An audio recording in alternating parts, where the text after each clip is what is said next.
Le téléphone a sonné jeudi soir alors que je préparais ma tisane habituelle.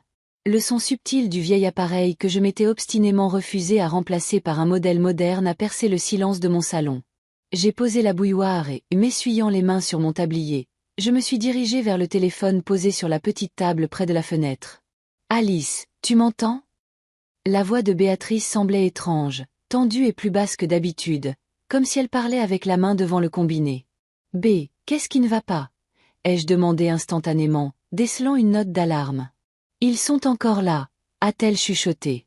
La 3e fois cette semaine, Théo et cette femme, Lorraine. Ils préparent quelque chose, Alice. J'ai soupiré en m'adossant au mur. Mon fils et sa femme importunaient de nouveau ma sœur aînée. Ce n'était pas surprenant. Depuis que Théo avait épousé Lorraine il y a 5 ans, notre relation s'était lentement mais sûrement détériorée. Et nous avions été si proches. Mon fils unique, qui était devenu mon principal soutien après la mort de mon mari. Du moins, c'est ce que je pensais. « Qu'est-ce qu'ils font chez toi ?» ai-je demandé en essayant de parler calmement. Lorraine n'arrête pas de parler de paperasse, que je dois penser à l'avenir, à quel point c'est difficile d'entretenir une si grande maison toute seule. Béatrice est restée silencieuse un instant, puis a ajouté d'une voix tremblante, « Alice, Lorraine a fait venir un homme hier. Il était en costume et portait une mallette. Ils se sont enfermés dans la cuisine en chuchotant. Quand je suis entrée, ils se sont tus. J'ai eu un mauvais pressentiment. » Ma sœur, à 72 ans, était encore une femme remarquablement sensée et indépendante. Depuis la mort de son mari, Henri, 12 ans plus tôt, elle vivait seule dans sa spacieuse maison du Parc des Chênes, un quartier chic où la valeur immobilière n'avait cessé d'augmenter au fil des ans. Contrairement à moi, Béatrice et son défunt mari avaient toujours su gérer leur argent. « Tu as demandé qui était cet homme ?» « Bien sûr que oui. Lorraine a dit que c'était un de ses amis qui aide pour les investissements. Mais quand j'ai insisté pour qu'on me le présente, Théo est intervenu, disant que j'étais fatiguée et que j'avais besoin de repos. Tu te rends compte ? Dans ma propre maison. » J'ai serré plus fort le combiné. Théo, mon fils, autrefois un garçon attentionné qui m'apportait des fleurs du jardin des voisins et pleurait quand il cassait accidentellement mon vase préféré. Maintenant un homme de 42 ans qui me regarde avec une irritation mal dissimulée lorsque je viens dîner une fois par mois. B. Est-ce que tu as pris des médicaments ?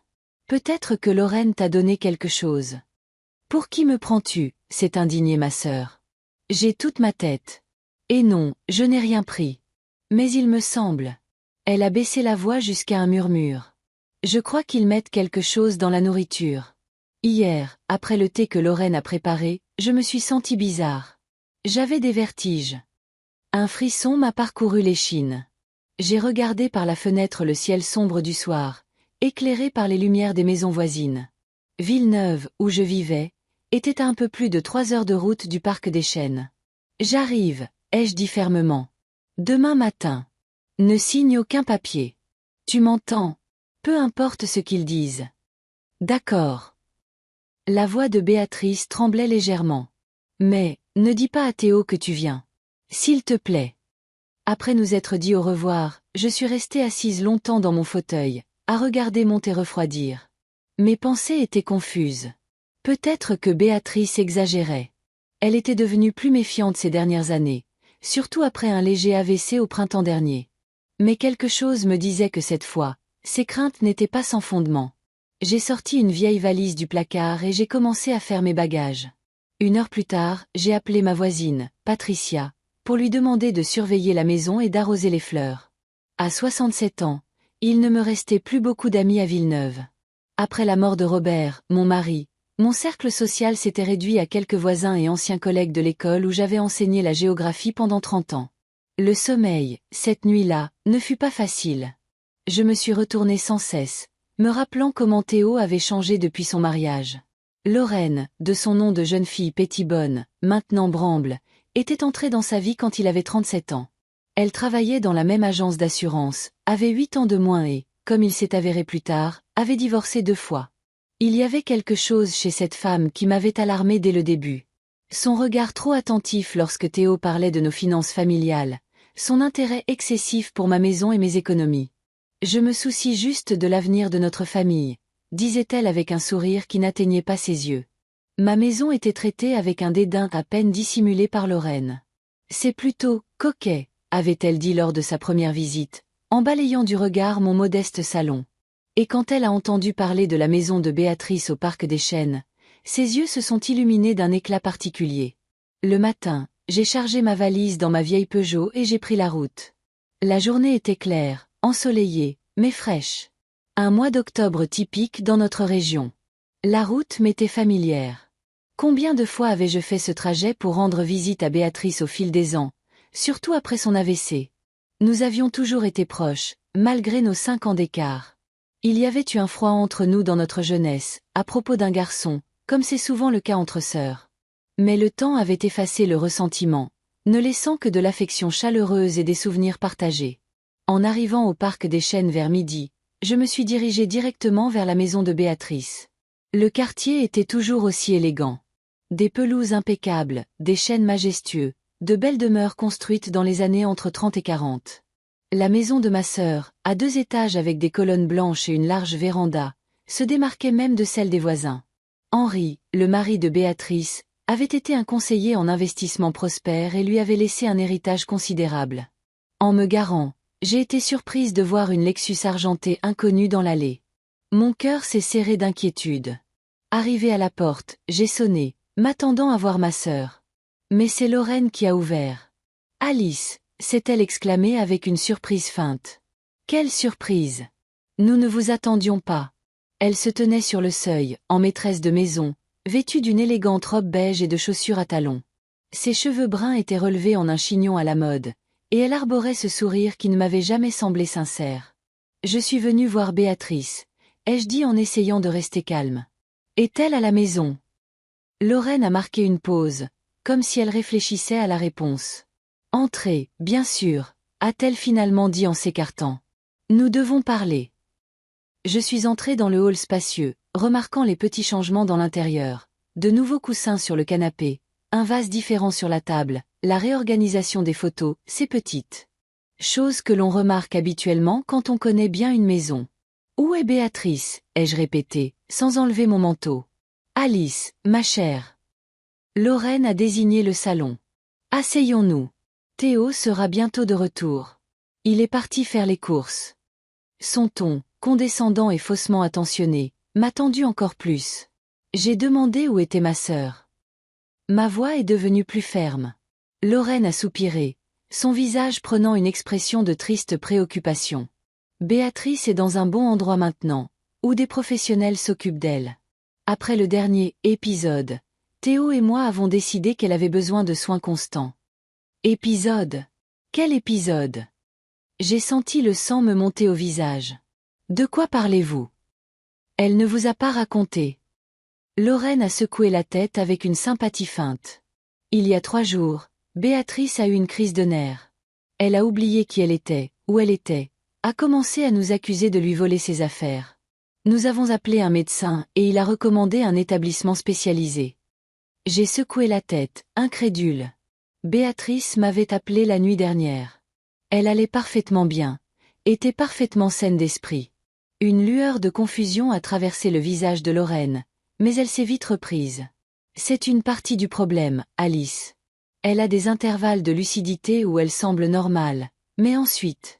Elle a soupiré théâtralement. Ensuite, elle perd à nouveau le contact avec la réalité. Le médecin a dit que cela pourrait être les premiers stades de la démence. Quel médecin ? Je me tenais au milieu du salon, sentant la colère monter en moi. Donnez-moi son nom. Je veux lui parler. Et je veux savoir exactement dans quel établissement vous avez placé ma sœur. Lorraine a croisé les bras sur sa poitrine. Sa posture était plus tendue. Le docteur Nicolas Hubert. Et Béatrice est maintenant au Jardin Paisible. C'est une charmante maison de retraite pour personnes âgées. Les Jardins Paisibles. J'en avais entendu parler. Un établissement privé coûteux à la périphérie de la ville. Mais quelque chose ne collait pas. Si Béatrice y avait vraiment été placée il y a 3 jours, comment aurait-elle pu m'appeler de chez elle la nuit dernière ? Je veux lui rendre visite maintenant, ai-je dit en sortant mon téléphone. Donnez-moi l'adresse. Bien sûr, a souri Lorraine. Ce sourire qui semblait toujours être un masque. Mais il est trop tard pour les visites aujourd'hui, et elle a besoin de temps pour s'adapter. Les médecins ne recommandent pas de déranger les nouveaux patients les premiers jours. À ce moment, la porte d'entrée s'est ouverte et Théo est entré dans le hall. Mon fils avait l'air fatigué et tendu. Sa silhouette autrefois élancée s'était empâtée ces dernières années, et ses cheveux sombres avaient viré précocement au gris. En me voyant, il s'est figé, les sacs de course à la main. « Maman !» La surprise dans sa voix semblait sincère. « Qu'est-ce que tu fais ici ?» « Je suis venu rendre visite à ma sœur, ai-je répondu froidement, que, comme il s'avère, toi et Lorraine avez placé dans une maison de retraite sans que je le sache. » Théo a jeté un regard à sa femme, puis a lentement posé les sacs par terre. « C'était une décision urgente, maman. Nous n'avons pas eu le temps de te consulter. Tante Béatrice a besoin de soins constants. Elle m'a appelé hier soir, Théo. D'ici, de cette maison. » Il y a eu de nouveau cet échange de regards entre eux. Quelque chose n'allait vraiment pas. « C'est impossible, maman. » Théo parlait lentement, comme à un enfant. « Tante Béatrice est au jardin paisible depuis avant-hier. Tu as dû rêver. » J'ai senti une rage froide m'envahir. Pour qui me prenait-il? Ne me faites pas passer pour une folle, Théo. Je me souviens parfaitement de notre conversation. Béatrice était dérangée par vos visites fréquentes et par un certain homme avec une mallette que Lorraine avait fait venir. Le visage de Théo a légèrement pâli et Lorraine s'est avancée. C'était le conseiller financier, a-t-elle dit. Nous aidions Béatrice avec ses investissements. Elle l'avait demandé. Ce n'est pas vrai, ai-je dit fermement. Béatrice n'a jamais confié ses finances à des étrangers. Après la mort d'Henri, elle a tout géré elle-même, et avec succès. Un silence tendu s'est installé dans la pièce. Théo est entré dans le salon et s'est lourdement laissé tomber dans un fauteuil. « Maman, tu ne comprends pas, a-t-il commencé. Ces derniers mois, tante Béatrice avait changé. Elle est devenue oublieuse, méfiante. Elle m'appelait au milieu de la nuit en prétendant que quelqu'un était dans la maison, accusant les voisins de la suivre. Comment se fait-il que je ne sache rien de tout ça? Ai-je demandé en le regardant droit dans les yeux. Nous ne voulions pas t'embêter, est intervenue Lorraine, s'asseyant à côté de lui et posant sa main sur son épaule. Tu as assez traversé d'épreuves depuis la mort de Robert. De plus, Béatrice m'a demandé de ne pas te le dire. Elle a toujours été fière de son indépendance. Cela semblait presque plausible. Ma sœur était en effet une femme fière et indépendante. Mais alors, pourquoi m'avait-elle appelé hier? Et pourquoi semblait-elle si raisonnable? Je veux la voir, ai-je répété. Demain matin. Bien sûr, a acquiescé Lorraine. Théo Tigrec conduira. Maintenant, peut-être aimerais-tu te reposer un peu. Ta chambre habituelle est prête. Je séjournais toujours chez Béatrice quand je venais au parc des Chênes. La petite chambre d'amis au 2e étage était presque la mienne. Non, merci, ai-je répondu froidement. Je vais rester dans un motel. Maman, ne sois pas stupide, a froncé les sourcils Théo. Pourquoi gaspiller de l'argent alors qu'il y a plein de places ici? J'ai secoué la tête. Je préfère un motel. Et je veux jeter un œil à la maison de Béatrice, m'assurer que tout va bien. Nous ne sommes ici que pour quelques jours, a dit rapidement Lorraine. Nous surveillons la maison pendant que nous réfléchissons au projet futur. Quel projet? Je me suis immédiatement alarmée. Tante Béatrice ne peut pas revenir vivre seule ici, a dit Théo, évitant mon regard. Cette maison est trop grande pour elle. Elle nécessite un entretien constant. Nous pensons la vendre. La vendre? Je n'en croyais pas mes oreilles. Sans le consentement de Béatrice, sans me consulter. Nous avons une procuration, a dit calmement Lorraine. Béatrice l'a signée la semaine dernière. Théo est maintenant son tuteur légal et a l'autorité de prendre des décisions en son nom. Alors c'était ça. Tout se mettait en place maintenant. Les visites fréquentes, l'homme mystérieux avec la mallette, la soudaine démence de Béatrice. Montrez-moi cette procuration, ai-je exigé. Théo a répondu, toujours sans me regarder dans les yeux, mais c'est tout à fait légal, maman. Nous agissons dans l'intérêt de tante Béatrice. J'ai senti le désespoir monter en moi, mêlé de colère. Quelque chose se passait. Quelque chose de terrible, et je n'y étais pas préparée. Je veux quand même jeter un œil à la maison, ai-je dit en me dirigeant vers les escaliers. Bien sûr, a haussé les épaules Lorraine avec une indifférence feinte.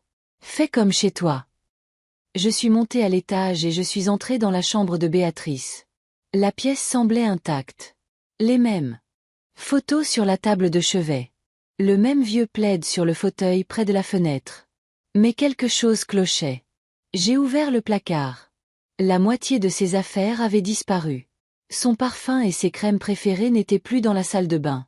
Les livres qu'elle lisait toujours avant de dormir manquaient sur la table de chevet. Quand je suis redescendue, j'ai trouvé Théo et Lorraine dans la cuisine. Ils se disputaient à voix basse mais se sont tus en me voyant. « Où sont les affaires de Béatrice ?» ai-je demandé sans détour. « Ses vêtements, ses livres, ses articles de toilette. » « Nous avons emmené l'essentiel au jardin paisible, » a répondu Lorraine. « Il n'y a pas beaucoup de place pour les objets personnels là-bas. » J'ai hoché la tête, feignant d'accepter cette explication. « Je vais au motel, » ai-je dit. « Je serai là demain à 9 heures, et nous irons voir Béatrice. Ne sois pas en retard. » Théo s'est levé. « Maman, je peux t'emmener. » « Ce n'est pas la peine, » l'ai-je interrompu. « J'ai ma propre voiture. » Je me suis retournée sur le seuil et je les ai regardés. Mon fils unique et la femme qui semblait l'avoir complètement changé. Qu'était-il arrivé au garçon sensible que j'avais élevé? Quand ses yeux étaient-ils devenus si froids? « À demain, » ai-je dit en sortant dans la fraîche soirée d'automne. En montant dans la voiture, j'ai senti mes mains trembler. Quelque chose n'allait vraiment, vraiment pas ici, et j'étais déterminée à découvrir ce qui arrivait à ma sœur. Le motel du Pin Bleu, à la périphérie du parc des Chênes, n'était pas luxueux, mais il était propre et peu coûteux. En m'installant dans la petite chambre, j'ai mis beaucoup de temps à m'endormir. Les feuilles bruissaient à l'extérieur de la fenêtre. Le bruit des voitures au loin et des pensées anxieuses tourbillonnaient dans ma tête.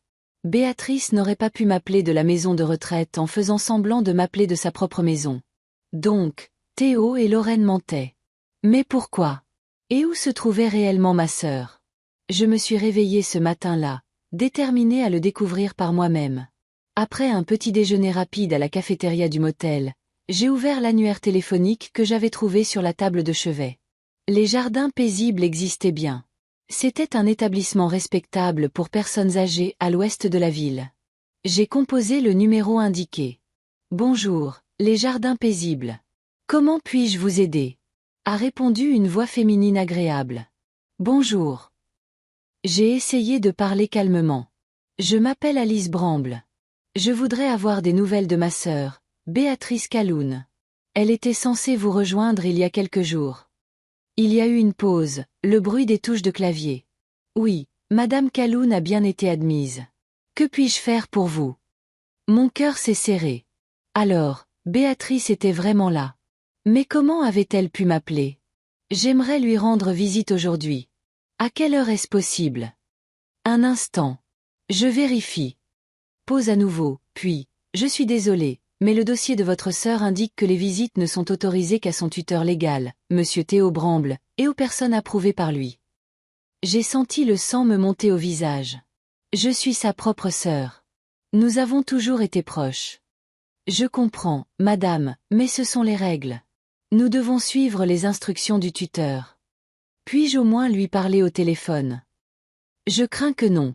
Le docteur Hubert a laissé des instructions pour limiter les contacts extérieurs pendant la première semaine d'adaptation.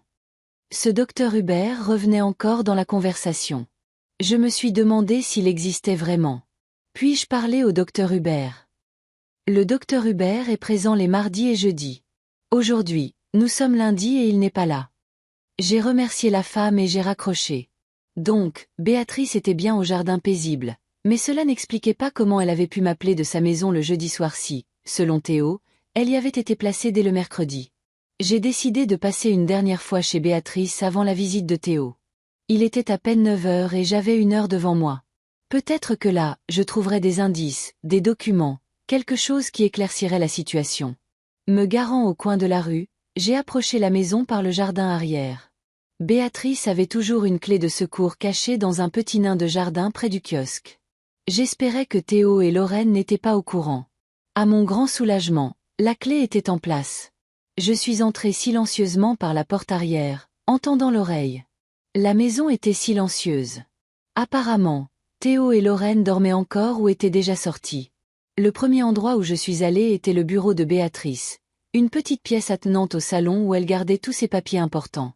Le bureau était impeccablement rangé, pas un seul papier en vue. J'ai commencé à ouvrir soigneusement les tiroirs. La plupart étaient vides, mais dans le dernier, j'ai trouvé plusieurs classeurs de relevés bancaires. En les parcourant, je n'ai rien trouvé d'inhabituel. Les factures habituelles d'électricité, d'épicerie, de médicaments. La bibliothèque n'a pas non plus fourni d'informations. Je me suis déplacée vers la chambre, fouillant tous les tiroirs de la commode, les tables de chevet. Rien. Tous les papiers personnels de Béatrice semblaient avoir disparu en même temps que la moitié de ses vêtements. Le temps pressait, et j'étais sur le point de partir quand mes yeux sont tombés sur la corbeille à papier dans un coin du bureau. Béatrice était généralement très ordonnée et vidait régulièrement la poubelle, mais maintenant, la corbeille était presque pleine. J'ai renversé son contenu sur le sol et j'ai commencé à trier les papiers froissés. La plupart étaient des brouillons de lettres ou des factures, mais parmi eux, j'ai trouvé une feuille froissée avec le logo du cabinet d'avocats, Dubois et Associés. C'était un projet de procuration daté du mercredi précédent. Il y était stipulé qu'elle autorisait Théo Bramble à agir au nom de Béatrice Calhoun pour les questions de santé et de gestion de son patrimoine. En bas, il y avait la signature de Béatrice, saccadée, tremblante, ne ressemblant en rien à son écriture nette habituelle. J'ai plié soigneusement le papier et l'ai glissé dans mon sac. C'était le premier indice, même s'il n'expliquait pas comment Béatrice avait pu m'appeler après avoir été soi-disant placée au jardin paisible. Rangeant rapidement le bureau, je suis sortie de la même manière que j'étais entrée et je me suis dépêchée vers ma voiture. Il était presque 9 heures et je ne voulais pas être en retard pour mon rendez-vous avec Théo. Quand je suis revenue à la maison par la porte d'entrée, j'ai constaté que la Lexus de Lorraine n'était plus dans l'allée. L'appel est resté sans réponse. J'ai attendu 15 minutes, puis 15 autres. Théo ne s'est pas montré. Finalement, j'ai sorti mon téléphone et j'ai composé son numéro. Après la 5e sonnerie, il a répondu. Maman. Sa voix semblait tendue. Théo, où es-tu? Nous devions nous voir à 9 heures. Je suis désolée, maman. Il a toussé. Il y a eu une urgence. Lorraine ne se sentait pas bien, alors je l'ai emmenée chez le médecin. Et notre projet de visiter Béatrice? Reportons à demain ou? Il a hésité. Pourquoi n'irais-tu pas? Toi-même. L'adresse des jardins paisibles est facile à trouver. Mais tu sais qu'ils ne me laisseront pas entrer sans ta permission, ai-je dit, essayant de retenir mon irritation. C'est toi qui parlais d'une sorte de restriction sur les visites hier. Théo est resté silencieux quelques secondes. D'accord, a-t-il finalement dit. Je vais les appeler et leur dire que tu viens. Ils te laisseront passer. C'était trop facile. Hier, lui et Lorraine avaient fait tout leur possible pour empêcher ma visite. Et aujourd'hui, tout à coup, ils étaient si prompts à coopérer. Merci, ai-je dit, ne voulant pas montrer mes soupçons. Appelle-les tout de suite, s'il te plaît. Je serai là dans 1 heure. En raccrochant, j'y ai réfléchi. Quelque chose n'allait pas. Théo n'avait jamais été un bon menteur. Même enfant, je pouvais toujours dire quand il ne disait pas la vérité. Et maintenant, sa voix, son incertitude trahissait que l'histoire de la maladie de Lorraine était une invention. Avant d'aller au jardin paisible, j'ai décidé de tester une autre théorie. Et si Béatrice était toujours en ville, peut-être à l'hôpital? J'ai appelé l'hôpital central du Parc des Chênes, me présentant comme la sœur de Béatrice Calhoun, et j'ai demandé si elle avait été admise la semaine dernière. La réponse a été non. J'ai fait de même avec l'hôpital Sainte-Marie de l'autre côté de la ville. Même résultat. Il ne restait plus qu'à me rendre au jardin paisible. J'ai tapé l'adresse dans le GPS et je suis parti. La pension était située dans un endroit pittoresque, entouré d'une forêt de pins. Le bâtiment de style victorien semblait bien entretenu et solide, clairement pas bon marché. Je me suis garé sur le parking des visiteurs et je suis entré dans le hall spacieux. À l'accueil, était assise une jeune femme au sourire amical. « Bonjour. Comment puis-je vous aider? Je m'appelle Alice Bramble. Je suis ici pour rendre visite à ma sœur, Béatrice Calhoun. Son tuteur, mon fils Théo Bramble, aurait dû appeler pour prévenir de ma visite. » La femme a regardé l'ordinateur. « Oui, monsieur Bramble a bien appelé, mais je dois confirmer quelques détails. Un instant, s'il vous plaît. » Elle s'est levée et a disparu derrière une porte au fond de la pièce. Elle est revenue quelques minutes plus tard, accompagnée d'un grand homme d'âge moyen en blouse blanche. « Madame Bramble », m'a-t-il adressé. Je suis le docteur Morin, médecin-chef adjoint. Enchanté de vous rencontrer. Entrez dans mon bureau, s'il vous plaît. Je l'ai suivi dans le couloir jusqu'à un bureau petit mais confortable. Le docteur Morin m'a fait signe de m'asseoir, et il s'est assis à son bureau. Madame Bramble, je comprends que vous vouliez voir votre sœur, mais il y a quelques complications. Quel genre de complications? J'étais tendue. Vous voyez, l'état de Madame Calhoun est instable. Elle est désorientée, parfois violente. Le docteur Hubert, qui la suit, a recommandé de limiter les visites au début. J'aimerais parler au docteur Hubert. Malheureusement, il n'est pas là aujourd'hui. Il n'est ici qu'à temps partiel les mardis et jeudis. Alors je veux voir Béatrice maintenant, ai-je dit fermement. Mon fils m'a donné la permission. Le docteur Morin a joint ses mains sur la table. Oui, monsieur Bramble a appelé, mais il a également mentionné que votre visite pourrait perturber la patiente. Il m'a demandé d'évaluer la situation et de prendre une décision en fonction de l'état de Madame Calhoun en ce moment. Je sentais la colère monter en moi. Docteur Morin, j'ai conduit 3 heures pour voir ma sœur. Nous sommes très proches. Si elle est vraiment dans un état aussi grave que vous le décrivez, ma visite ne peut qu'aider. Il m'a regardé pensivement, puis a hoché la tête. Très bien, mais à une condition. Une infirmière sera présente avec vous, et si nous remarquons que votre visite a un effet négatif sur la patiente, nous devrons l'écourter. J'ai accepté, même si cela me semblait étrange. Pourquoi tant de complications? Béatrice n'était pas une folle furieuse nécessitant une surveillance, même si elle souffrait de démence. Le docteur Morin a appelé une infirmière, une femme corpulente d'âge moyen au visage impénétrable, et nous sommes allés à l'aile résidentielle du bâtiment. En chemin, j'ai noté que la pension avait l'air décente, des couloirs propres, un personnel amical, des personnes âgées dans des fauteuils à bascule et sur des bancs dans la cour. Chambre 207. Le docteur a dit, s'arrêtant à l'une des portes. L'infirmière Jenkins sera avec vous. La visite ne doit pas dépasser 30 minutes. Il est parti et l'infirmière a ouvert la porte et m'a fait signe d'entrer. La chambre était petite mais lumineuse, avec une fenêtre donnant sur le jardin. Béatrice était assise dans un fauteuil près de la fenêtre, regardant au loin. Elle avait l'air amaigrie, pâle, et portait une robe de chambre grise que je ne reconnaissais pas. B. Ai-je appelé doucement, en m'approchant. Elle s'est tournée lentement, et son regard s'est posé sur moi. Pendant un instant, il y a eu une lueur de reconnaissance dans ses yeux, puis plus rien. Rien. Bonjour, a-t-elle dit d'une voix neutre. Qui êtes-vous? J'étais abasourdie. Ma sœur, celle que nous appelions chaque semaine, celle qui se souvenait de tous les anniversaires de la famille et pouvait raconter l'intrigue d'un film qu'elle avait vu il y a 30 ans, ne me reconnaissait pas. B, c'est moi, Alice, ta sœur. Elle a légèrement penché la tête. Je n'ai pas de sœur, a-t-elle dit de la même voix égale. Je suis fille unique. J'ai regardé, stupéfaite, l'infirmière qui se tenait à la porte avec un air nonchalant. Qu'est-ce qui ne va pas chez elle, ai-je demandé. Ça ne ressemble pas à de la démence. C'est plus comme. Le docteur Hubert a diagnostiqué une combinaison de démence et de troubles paranoïaques, a répondu sèchement l'infirmière. La patiente nie souvent l'existence de parents proches. Je me suis de nouveau tournée vers Béatrice et j'ai pris sa main. Elle ne l'a pas retirée, mais elle n'a pas répondu à ma poignée. B. Tu m'as appelé jeudi.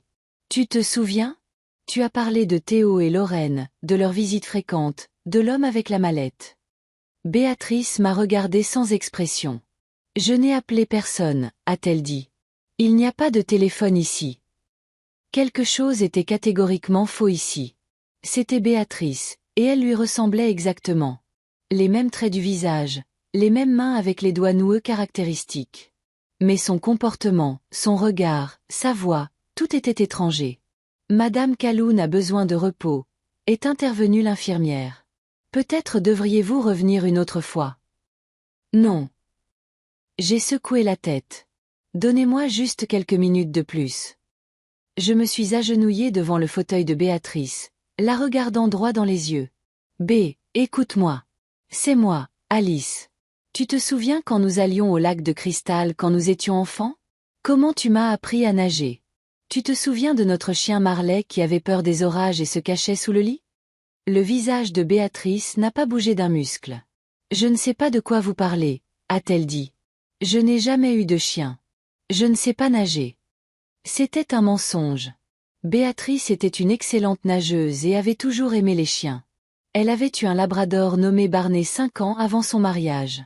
Je pense que ça suffit. L'infirmière s'est approchée. Vous voyez bien que votre visite ne fait que perturber la patiente. Je me suis levée à contre-cœur. Quelque chose n'allait pas ici. Très mal. Mais je n'arrivais pas à comprendre quoi. Je reviendrai demain, ai-je dit, m'adressant plus à l'infirmière qu'à Béatrice. Et je veux parler au docteur Hubert. Il est là les mardis et jeudis, a répété l'infirmière.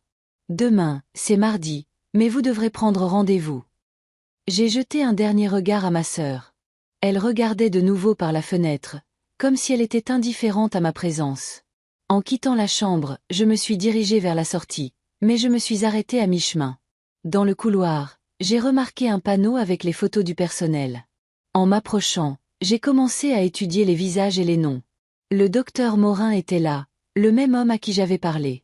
L'infirmière Jenkins y était aussi. Mais le docteur Hubert, celui dont tout le monde parlait, n'était pas sur le panneau. De retour à l'accueil, je me suis approchée de la même jeune femme. « Excusez-moi, j'aimerais prendre rendez-vous avec le docteur Hubert pour demain. » Elle a souri et a ouvert le registre. « Le docteur Hubert est disponible de 10 heures à 14 heures. Quelle heure vous conviendrait ? » 10 heures, si possible, ai-je répondu. « Dites-moi, depuis combien de temps le docteur Hubert travaille-t-il avec vous ? » Environ 3 mois, a-t-elle dit en notant mon nom. Il est spécialisé en psychiatrie gérontologique. Il est très expérimenté. Merci, ai-je hoché la tête. Puis-je voir une photo de lui ? Je ne l'ai pas trouvé sur le panneau dans le hall. La jeune fille était un peu embarrassée. Le docteur Hubert nous a rejoints récemment et sa photo n'a pas encore été ajoutée au panneau. Mais je suis sûre que vous le reconnaîtrez. Un homme grand avec des cheveux gris et une barbe. Je l'ai remercié et je suis sortie, sentant mon anxiété grandir. Quelque chose était catégoriquement faux dans cette situation. Béatrice semblait léthargique, ne ressemblant pas à elle-même. Le docteur Hubert, auquel tout le monde se référait, était absent du panneau et apparemment insaisissable. Plus important encore, rien de tout cela n'expliquait comment Béatrice avait pu m'appeler de sa maison si elle était déjà ici à ce moment-là. Je suis restée assise dans la voiture un moment, essayant de rassembler mes pensées. Puis j'ai composé le numéro de Théo. « Maman » a-t-il répondu après la 3e sonnerie. « As-tu été au jardin paisible ?» « Oui » ai-je répondu brièvement. « J'ai vu Béatrice. Elle ne m'a pas reconnue, Théo. Elle a dit qu'elle n'avait pas de sœur, qu'elle ne savait pas nager et n'avait jamais eu de chien. » Il y a eu une courte pause. « C'est une partie de sa maladie, maman. » Le docteur Hubert a prévenu qu'elle pourrait nier l'existence de ses proches. En parlant du docteur Hubert, il n'était pas sur place et sa photo n'est pas sur le panneau du personnel. C'est un nouveau spécialiste, a répondu rapidement Théo. Il ne travaille pas tous les jours. J'ai pris rendez-vous avec lui pour demain, ai-je dit, et je veux que tu sois là. Je ne peux pas demain, maman. J'ai un rendez-vous important. Annule-le, ai-je interrompu. Il s'agit de la santé de ta tante, dont tu prétends te soucier. Je te donne rendez-vous au jardin paisible à 10 heures du matin. Si tu ne te présentes pas, j'irai à la police. J'ai raccroché sans attendre de réponse. Mon cœur battait la chamade. Je n'avais pas l'habitude d'un ton aussi dur avec mon fils, mais maintenant je sentais que c'était la bonne chose à faire. De retour au motel, j'ai ouvert mon ordinateur portable et j'ai commencé à chercher des informations sur les jardins paisibles. L'établissement avait une bonne réputation. Les avis étaient majoritairement positifs. Je suis ensuite passée à la recherche d'informations sur le docteur Nicolas Hubert. Cela s'est avéré plus difficile. Il n'y avait personne de ce nom associé au parc des Chênes ou au jardin paisible sur les réseaux sociaux ou les communautés professionnelles. Pendant que je parcourais les résultats de recherche, on a frappé à la porte de la chambre. Je me suis approchée prudemment et j'ai demandé « Qui est-ce » ? « Service d'étage » a répondu une voix masculine. Je n'avais pas commandé de service d'étage, mais j'ai quand même ouvert la porte en laissant la chaîne. Dehors se tenait un homme plus âgé en uniforme d'employé de motel. « Je n'ai rien commandé, ai-je dit. »« Je suis désolé de vous déranger, madame, » a-t-il répondu. « Mais on a laissé une note pour vous en bas. On a dit que c'était urgent. » Il m'a tendu l'enveloppe. J'ai décroché la chaîne, pris l'enveloppe et remercié l'homme. Il a hoché la tête et est parti. L'enveloppe était simple, sans inscription. À l'intérieur, j'ai trouvé une feuille de papier avec un court message tapé à l'ordinateur. Béatrice n'est pas au jardin paisible. Cherchez ailleurs. Soyez prudente. J'ai relu la note plusieurs fois, essayant de comprendre qui aurait pu l'envoyer, qui d'autre était au courant de ma recherche. Et surtout, si Béatrice n'était pas au jardin paisible, qui avais-je vu aujourd'hui, et alors, où est ma vraie sœur? C'est avec ces pensées anxieuses que j'ai passé le reste de la journée à planifier mes prochaines étapes. Une chose était certaine, la visite de demain au mythique docteur Hubert pourrait éclaircir cette histoire confuse. Mardi matin, le temps était couvert. Des nuages gris couvraient le ciel et une légère bruine tombait. Je me suis réveillée avec la tête lourde après une nuit agitée, pleine de rêves troublants. La note mystérieuse m'avait tenue éveillée. Qui pouvait être au courant de ma recherche? Et que signifiait-elle? Béatrice n'était pas au jardin paisible. Alors qui avais-je vu hier? Me ressaisissant rapidement, je suis descendue à la cafétéria du motel. À l'accueil, était assise une femme plus âgée, pas la même que celle que j'avais vue hier. Je me suis approchée d'elle. Bonjour. J'ai reçu une note hier soir. Pourriez-vous me dire qui l'a laissée? La femme m'a regardée, perplexe. Une note hier soir? Je suis ici depuis 6 heures et personne n'a rien laissé. Un homme en uniforme de motel l'a apportée à ma chambre. Il a dit qu'elle avait été laissée en bas. Elle a secoué la tête. Nous n'avons pas de service d'étage, madame, et le seul homme du personnel est Pet, mais il travaille de jour. Un frisson m'a parcouru l'échine. Donc, l'homme qui avait apporté la note n'était pas un employé du motel. Qui était-il alors, et pourquoi cette mascarade? Après un petit déjeuner rapide, je me suis dirigée vers les jardins paisibles. Il était 9h45 et j'espérais que Théo tiendrait sa parole et se montrerait, mais sa voiture n'était pas sur le parking. Je suis entrée dans le bâtiment et je suis allée directement à l'accueil. La même jeune fille que la veille était assise au comptoir. Bonjour, ai-je dit. Alice Bramble, j'ai rendez-vous avec le docteur Hubert à 10 heures. La jeune fille a vérifié le registre et a hoché la tête. Oui, je vois votre rendez-vous. Le docteur Hubert est déjà là. Allez au bout du couloir, 3e porte à droite. J'ai suivi ses instructions, sentant ma tension monter à chaque pas. Arrivé à la porte marquée, Docteur N. Hubert, j'ai frappé. Entrez, a répondu une voix d'homme. J'ai ouvert la porte et je suis entrée dans un petit bureau. Derrière le bureau était assis un homme grand, aux cheveux grisonnants, avec une barbe soignée et des yeux bleus perçants. Il s'est levé pour m'accueillir. Madame Bramble, enchantée de vous rencontrer. Je suis le docteur Hubert. Nous nous sommes serrés la main et je me suis assise sur la chaise en face de son bureau. Étrangement, l'homme me semblait vaguement familier, bien que j'étais sûre de ne l'avoir jamais rencontré auparavant. Je voulais vous parler de ma sœur, Béatrice Calhoun, ai-je commencé sans détour? Oui, bien sûr. Il a ouvert le dossier devant lui. Madame Calhoun a été admise il y a 5 jours. Elle présente des signes de démence et de troubles paranoïaques. Docteur Hubert, ma sœur m'a appelé jeudi soir depuis sa maison. Comment est-ce possible si elle était déjà ici? Il a légèrement froncé les sourcils. C'est impossible, Madame Bramble. Votre sœur est avec nous depuis mercredi dernier. Elle n'a accès à aucun téléphone, sauf pour des appels supervisés en présence du personnel. Donc, quelqu'un ment. Je l'ai regardé droit dans les yeux. Soit vous, soit mon fils et sa femme.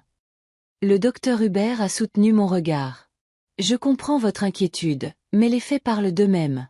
Madame Calhoun est arrivée chez nous avec un diagnostic clair et des documents signés par son tuteur légal.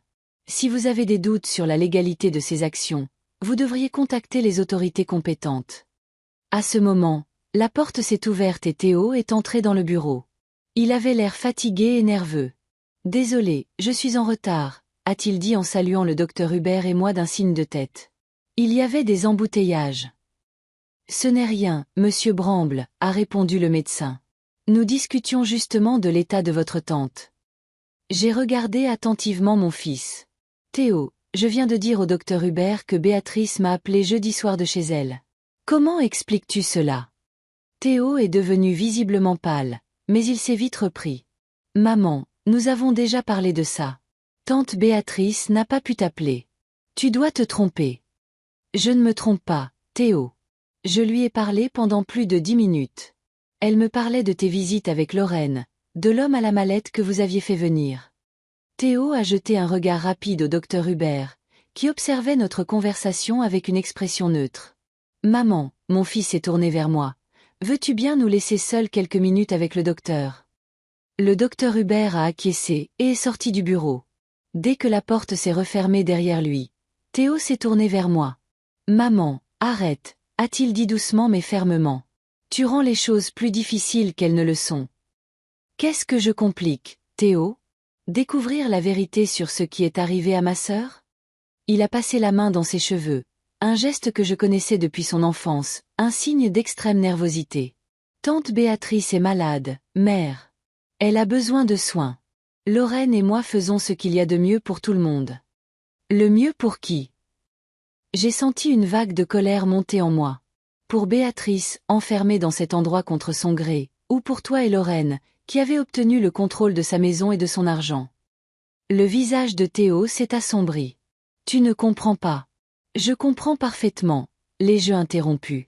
J'ai trouvé un projet de procuration chez Béatrice avec une signature qui donnait l'impression qu'elle pouvait à peine tenir un stylo. Qu'est-ce que vous lui avez fait, Théo? Vous l'avez drogué, menacé? Mon fils m'a regardé comme s'il me voyait pour la première fois. Son regard était un mélange de surprise, de colère et de peur. Maman, je ne veux pas me battre avec toi, a-t-il finalement dit. Mais tu ferais mieux de retourner à Villeneuve et de ne pas t'en mêler. Ne pas m'en mêler. Je n'en croyais pas mes oreilles. Il s'agit de ma sœur. Qui ne s'est jamais beaucoup soucié de toi, a dit sèchement Théo. Quand papa était malade, où était Béatrice et son argent? Quand tu as dû vendre ta voiture pour payer son traitement, qu'a fait ta riche sœur? Ces mots m'ont blessé car il y avait une part de vérité. Béatrice n'avait en effet pas offert d'aide financière lorsque Robert luttait contre le cancer, mais cela n'excusait pas ce qui se passait maintenant. Cela ne te donne pas le droit de contrôler sa vie et ses biens, ai-je dit fermement. Je suis son tuteur légal, a répondu obstinément Théo. Tout est fait selon la loi. Quelle loi, Théo? La loi de la jungle, où le fort dévore le faible. Nous nous sommes regardés comme des étrangers. Où était ce garçon que j'avais élevé? Qui pleurait en trouvant un oiseau blessé dans le jardin? Qui donnait son argent de poche à un sans-abri dans la rue? La porte s'est ouverte et Lorraine est entrée dans le bureau.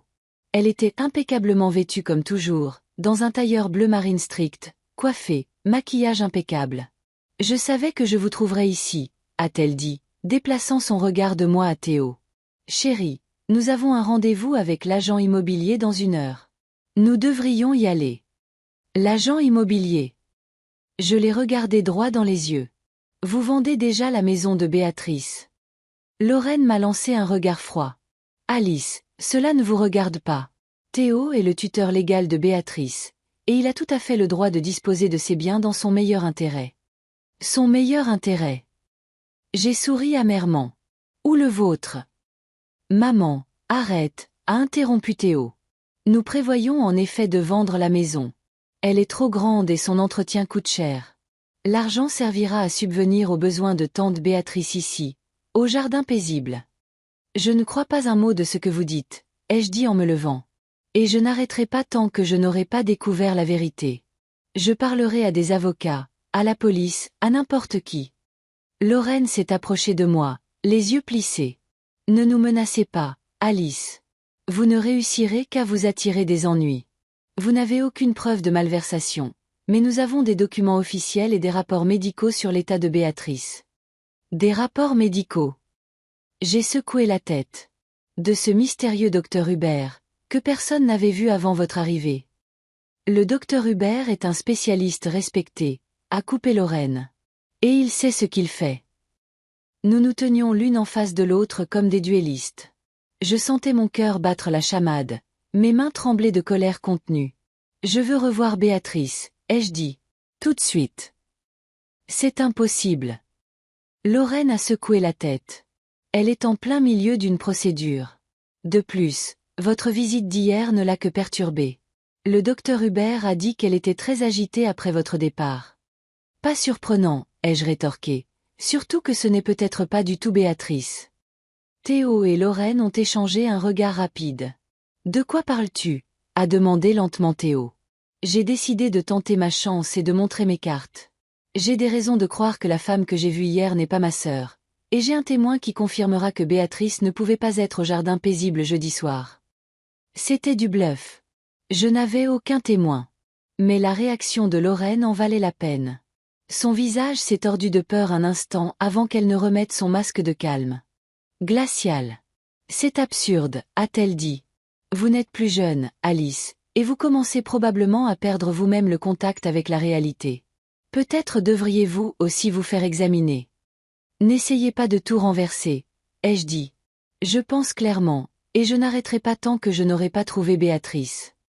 Lorraine s'est approchée, sa voix basse et menaçante. Ça suffit, Alice. Ta sœur est déjà dans une maison de retraite, et sa maison est déjà à moi. Sortez. Ces mots ont résonné dans l'air comme une gifle. J'ai regardé Théo, m'attendant à une réaction face à cette impolitesse flagrante envers sa mère. Mais il se tenait là, les yeux baissés, silencieux comme une statue. Théo, ai-je appelé doucement. C'est ça que je t'ai appris? Rester à l'écart quand on parle comme ça à ta mère? Il a levé les yeux et j'ai vu un mélange de honte et d'obstination dans son regard. Lorraine a raison, maman. Tu devrais partir. Nous avons tout fait dans les règles. Tante Béatrice reçoit les meilleurs soins. Et sa maison est juste trop grande pour une vieille femme seule. Je l'ai regardé et mon cœur s'est brisé. Mon fils, ma chair et mon sang, a choisi de se ranger du côté d'une femme qui le manipulait pour de l'argent. D'accord, ai-je finalement dit. Je vais partir. Mais ne pensez pas que c'est la fin. Je me suis tournée vers la porte, mais Lorraine m'a saisi le bras. Écoutez-moi attentivement, a-t-elle sifflé. Si vous allez à la police ou si vous essayez d'engager un avocat, vous ne ferez que vous nuire. Nous avons des relations, Alice, et de l'argent. Qu'avez-vous? J'ai libéré ma main de sa prise. J'ai la vérité, Lorraine, et tôt ou tard, elle éclatera. Sur ces mots, je suis sortie du bureau, refermant la porte derrière moi. Il n'y avait personne dans le couloir, pas même le docteur Hubert. Je suis passée devant l'accueil sans m'arrêter et je suis sortie. La pluie s'était intensifiée et j'étais trempée quand j'ai atteint ma voiture. Au volant, je n'ai pas tout de suite démarré le moteur. Mes mains tremblaient et j'avais une boule dans la gorge. Je me sentais impuissante, écrasée. Théo m'avait trahi. Ma sœur avait disparu et je ne savais pas quoi faire. Je suis retournée au motel du Pin Bleu, anéantie. J'ai passé toute la journée dans ma chambre à essayer de rassembler mes pensées. J'ai appelé plusieurs cabinets d'avocats, mais ils m'ont tous dit la même chose. Sans preuve concrète de malversation, il est difficile de faire quoi que ce soit, surtout avec une procuration officielle. Vers le soir, j'ai eu faim et je suis descendue à la cafétéria du motel. Elle était presque vide, juste quelques routiers au comptoir et un homme âgé dans un coin lisant un journal. J'ai commandé un café et un sandwich et je me suis assise à une table près de la fenêtre, regardant la pluie battre contre la vitre. « Excusez-moi » a dit une voix à côté de moi. « Puis-je m'asseoir » J'ai levé les yeux. Le même homme âgé que j'avais remarqué dans le coin se tenait à côté de moi. Il avait la septantaine, avec une barbe grise bien taillée et des yeux bruns perspicaces derrière des lunettes démodées. « Je vous en prie » ai-je hoché la tête, bien que je n'ai pas vraiment envie de parler. Il s'est assis en face de moi, posant sa tasse de café sur la table. « Je m'appelle Guillaume Lambert » s'est-il présenté. « Et j'ai entendu votre conversation au téléphone. Vous cherchez un avocat pour une affaire de tutelle ?» J'étais sur mes gardes. Un inconnu écoutant les conversations des autres n'inspirait pas confiance. « Je suis désolé, mais c'est une affaire privée » ai-je dit froidement. Il a hoché la tête avec compréhension. « Bien sûr, je m'excuse pour l'indiscrétion. C'est juste que j'ai été notaire pendant 40 ans avant de prendre ma retraite. Et au fil des ans, j'ai vu trop de cas de personnes âgées escroquées de leurs biens. Cela a attiré mon attention. Vous étiez notaire ici, au Parc des Chênes. Oui, jusqu'à l'année dernière. Il a pris une gorgée de café. Ensuite, j'ai rendu ma licence. L'âge, vous savez. Mais je suis toujours en contact avec le milieu juridique. J'ai hésité. D'un côté, cet homme était un parfait inconnu pour moi. De l'autre, j'avais désespérément besoin d'aide. Ma sœur, ai-je finalement dit, a été placée dans une maison de retraite contre son gré. Mon fils et sa femme ont obtenu une procuration et essaient maintenant de vendre sa maison. Guillaume Lambert a froncé les sourcils. C'est une accusation grave. Avez-vous des preuves? Seulement que j'ai parlé à ma sœur au téléphone après qu'elle ait été soi-disant déjà placée dans la pension, et que la femme que j'ai vue là-bas s'est comportée très étrangement. Elle ne m'a pas reconnu, a dit des choses qui contredisaient les faits de la vie de ma sœur. Il s'est frotté le menton pensivement. Je me demande si la procuration a été correctement établie. Qui l'a autorisée? Je n'ai pas vu l'original, seulement un projet, mais la signature de ma sœur semblait indiquer qu'elle pouvait à peine tenir un stylo. Dans quelle pension est-elle? Les Jardins Paisibles, ai-je répondu. Vous connaissez? Guillaume Lambert a hoché la tête. Bien sûr, c'est un établissement respectable, mais il y a eu des rumeurs ces derniers temps. Il s'est arrêté, comme s'il hésitait à continuer. Quelle rumeur, me suis-je avancé.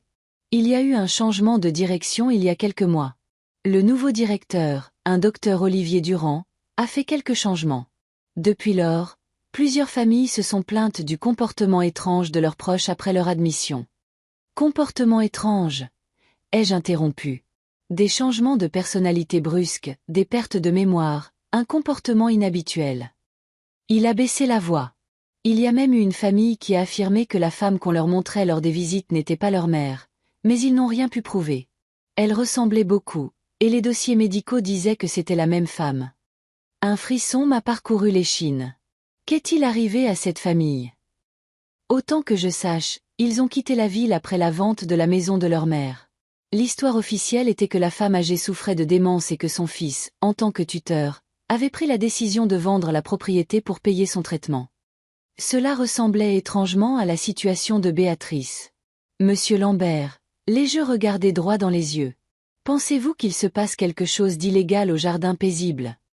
Il a regardé autour de lui prudemment avant de répondre. Je ne peux pas l'affirmer sans preuve, mais je sais qu'il y a eu plusieurs cas au cours de la dernière année où des personnes âgées riches se sont soudainement retrouvées au Jardin Paisible et leurs biens ont été rapidement vendus. Et personne n'est allé à la police.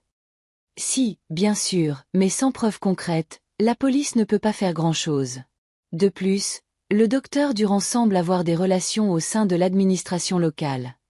Je me suis demandé si les Jardins Paisibles n'étaient pas impliqués dans une sorte de combine criminelle pour s'emparer des biens des personnes âgées.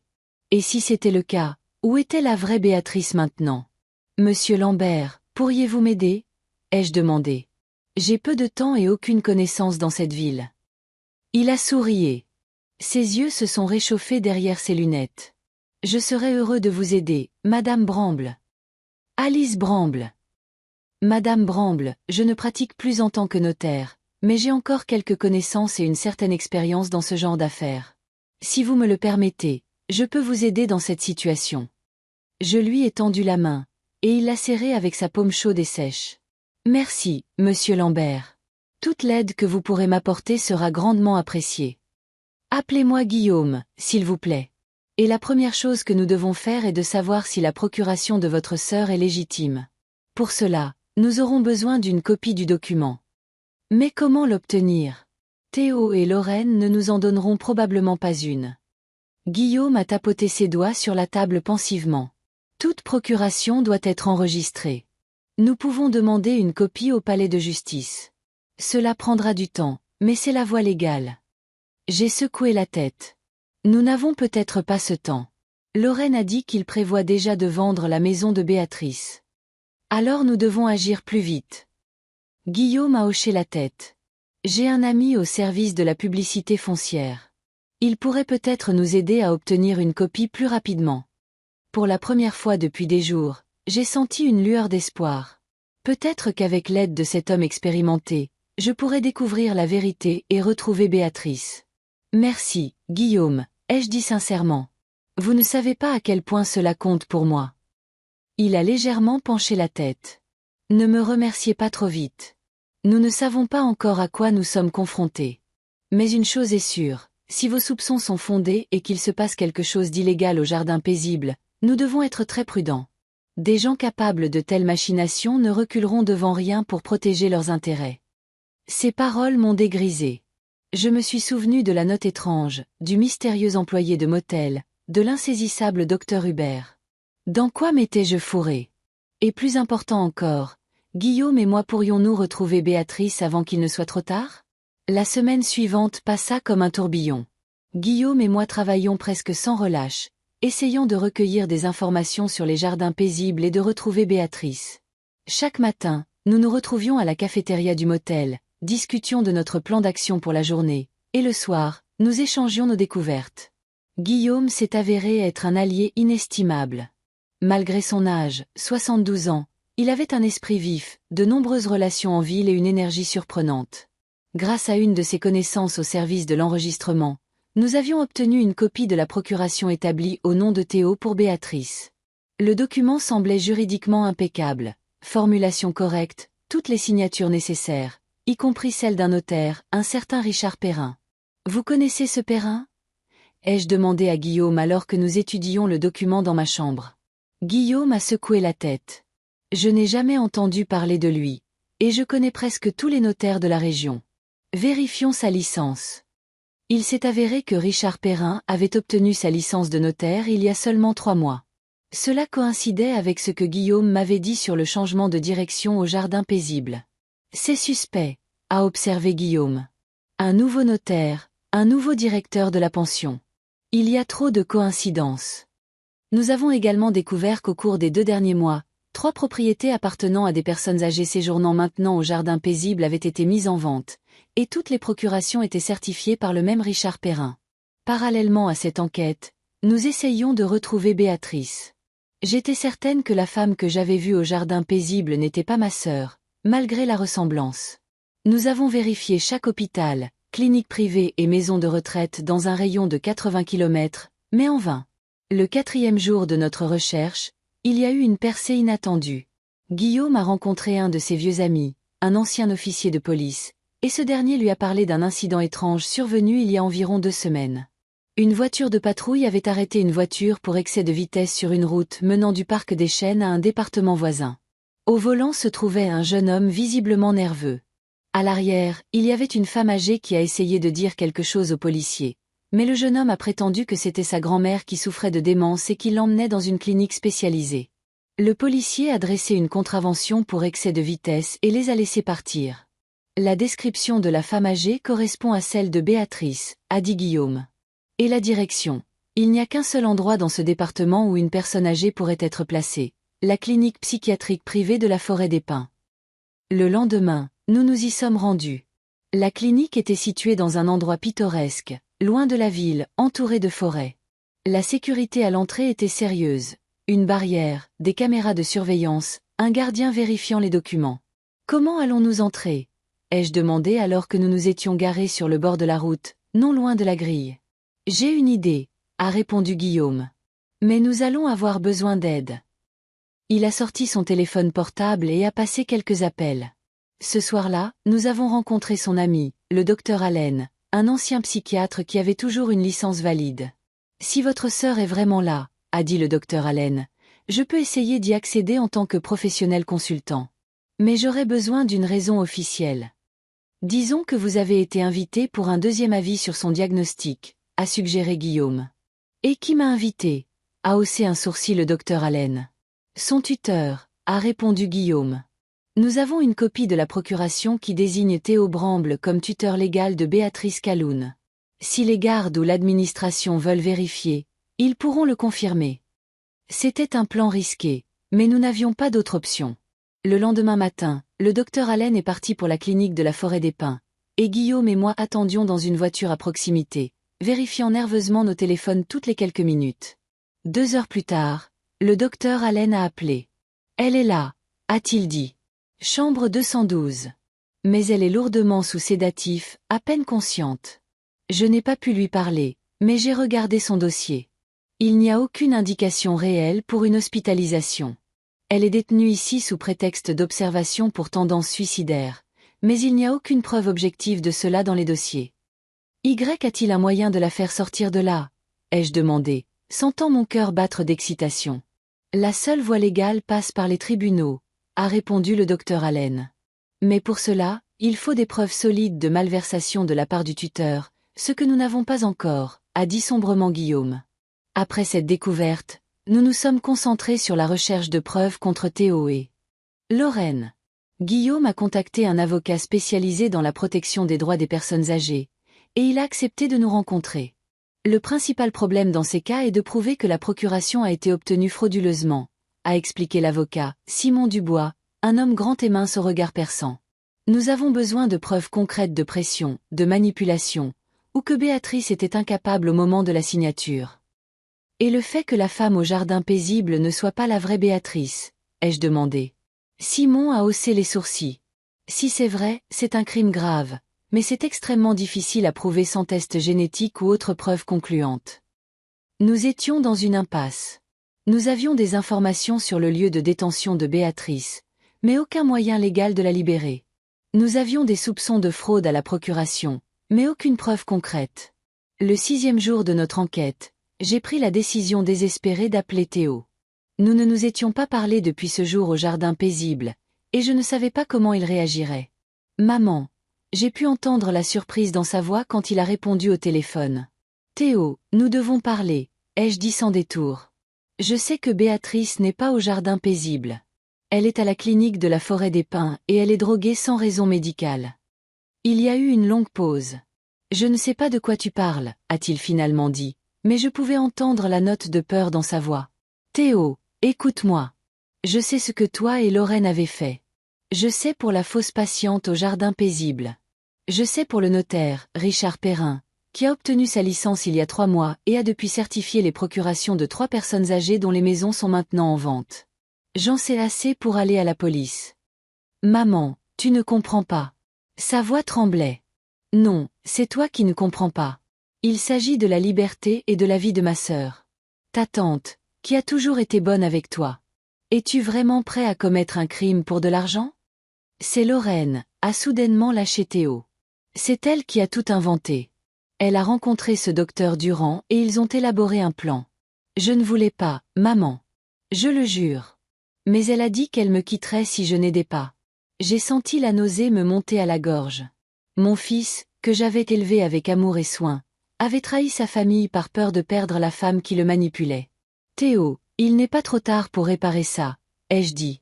Aide-moi à libérer Béatrice, et nous trouverons un moyen d'atténuer les conséquences pour toi. Je ne peux pas. Je pouvais entendre le désespoir dans sa voix. Tu ne connais pas ces gens. Ils sont dangereux.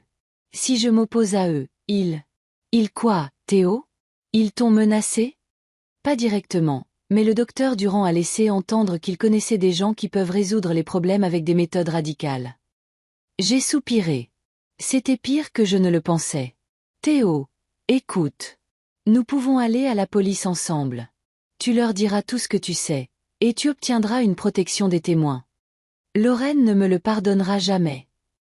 Sa voix semblait perdue. Te pardonnerais-tu si quelque chose arrivait à Béatrice? Il y a eu une longue pause. Je dois réfléchir, a-t-il dit enfin. Je te rappellerai.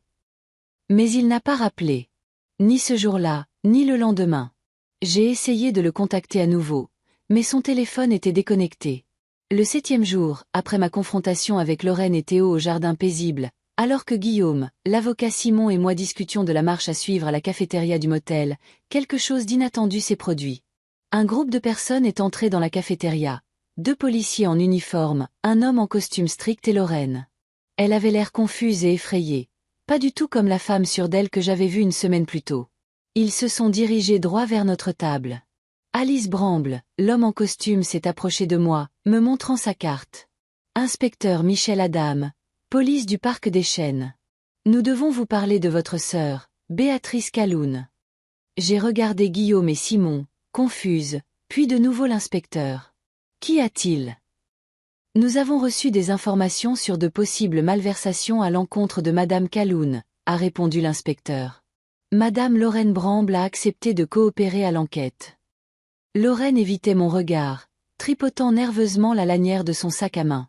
Asseyons-nous, a suggéré Simon en désignant les chaises vides à notre table. L'inspecteur a hoché la tête et ils se sont assis. Lorraine était en face de moi, mais elle continuait de détourner le regard. Madame Bramble, a commencé l'inspecteur Adam, nous avons reçu un appel anonyme la nuit dernière indiquant de possibles malversations à la clinique psychiatrique privée de la Forêt des Pins. L'appelant affirmait qu'une femme âgée, Béatrice Calhoun, y était détenue illégalement. Nous avons fait une vérification préliminaire et avons découvert qu'il y a en effet une patiente de ce nom dans la clinique, placée là par décision du tuteur, Théo Bramble. C'est moi qui ai appelé, a dit soudain Lorraine, la voix tremblante. Je ne pouvais plus me taire. Je l'ai regardée avec surprise. Vous. Elle a hoché la tête, toujours sans me regarder dans les yeux. Les papiers du cabinet d'avocat d'Henri Calhoun sont arrivés hier, a-t-elle dit. Il s'avère que Béatrice avait depuis longtemps placé tous ses biens dans une fiducie inviolable.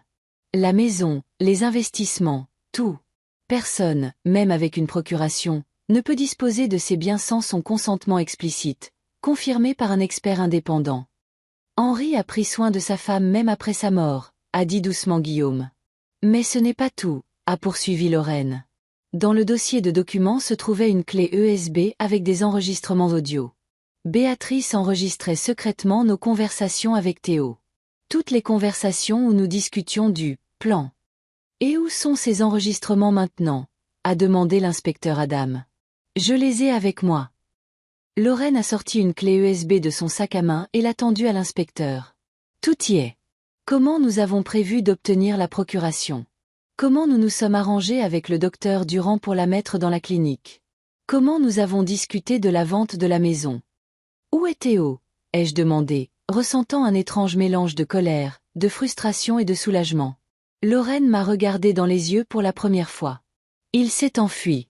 Quand les papiers sont arrivés et qu'il a entendu les enregistrements, il a craqué. Il a dit qu'il ne pouvait pas vivre avec ça. Il a fait ses bagages et il est parti. Je ne sais pas où il est maintenant. L'inspecteur Adam a pris une note dans son carnet. Nous lancerons un avis de recherche contre lui pour complicité. Maintenant, Madame Bramble, il s'est tourné vers moi. Nous nous dirigeons vers la forêt des pins avec un mandat pour la libération de votre sœur. Souhaitez-vous venir avec nous? Bien sûr. Je me suis levée, sentant mon cœur battre d'excitation. J'y vais aussi, a dit Simon, en tant que représentant légal de Madame Calhoun. L'inspecteur a hoché la tête. Je reste ici, a dit Guillaume en me serrant la main. J'attendrai des nouvelles. Avant de quitter la cafétéria, Lorraine m'a arrêtée. Alice, Elle a hésité. Je sais que cela ne réparera rien, mais je suis désolée. Je ne pensais pas que ça irait aussi loin. Je voulais juste une vie sûre pour Théo et moi. J'ai regardé cette femme qui avait causé tant de douleur à ma famille, et je n'ai ressenti que de la fatigue. Tu as raison, Lorraine. Cela ne réparera rien. Le trajet jusqu'à la clinique de la Forêt des Pins a duré environ 1 heure. Pendant tout ce temps, je pensais à Béatrice, à ce qu'elle avait enduré pendant ces jours, à son courage et à sa prévoyance. Enregistrer les conversations, mettre en place la fiducie, préparer des documents en cas d'urgence. Lorsque nous sommes arrivés aux grilles de la clinique, l'inspecteur Adam a montré le mandat et les gardes nous ont laissé passer à contre-cœur. Un homme d'âge mûr en blouse blanche nous a accueillis à l'entrée du bâtiment principal. Docteur Durand? A demandé l'inspecteur. Oui. L'homme avait l'air tendu. Que puis-je faire pour vous? Nous avons un mandat pour la libération de la patiente Béatrice Calhoun. L'inspecteur a tendu un document et un mandat de perquisition pour les bureaux administratifs de la clinique. Le docteur Durand a pâli mais s'est vite ressaisi. Bien sûr, nous coopérons avec la police. Mais je dois vous avertir que la patiente est dans un état instable et que son déplacement pourrait être dangereux pour sa santé. Nous avons un rapport d'expert indépendant réfutant la nécessité de son hospitalisation. Est intervenu Simon en sortant un dossier de documents. Nous avons également des preuves qu'elle a été placée ici contre son gré en vertu d'une procuration invalide. Le docteur Durand a pincé les lèvres mais n'a rien dit. Un des policiers est resté avec lui, et l'inspecteur Adam, le deuxième officier. Simon et moi sommes allés au service désigné. La chambre 212 était au bout d'un long couloir. Le policier a ouvert la porte et nous sommes entrés. Béatrice était allongée sur le lit, reliée à une perfusion. Elle était pâle, amaigrie, mais c'était bien ma sœur. Quand la porte s'est ouverte, elle a lentement tourné la tête et a fixé son regard sur nous. Alice. Sa voix était faible, mais il y avait une étincelle de reconnaissance dans ses yeux. Tu es venue. Je me suis précipitée vers elle, l'enlaçant doucement par ses épaules maigres. Bien sûr que je suis venue. Je t'ai cherché partout. Je savais que tu me trouverais, a-t-elle murmuré. Dès qu'ils sauront pour la fiducie et les enregistrements, ils sauront qu'ils ont perdu. Tu as pensé à tout. J'ai serré sa main. Ma petite maligne. Pas tout à fait. Elle a souri faiblement. Je n'avais pas prévu qu'il me remplacerait au jardin paisible. Qui était-ce? L'actrice? Nous ne le savons pas encore, a répondu l'inspecteur Adam en s'approchant. Mais nous le découvrirons. Madame Calhoun, pouvez-vous me dire ce qui s'est passé? Béatrice a hoché faiblement la tête.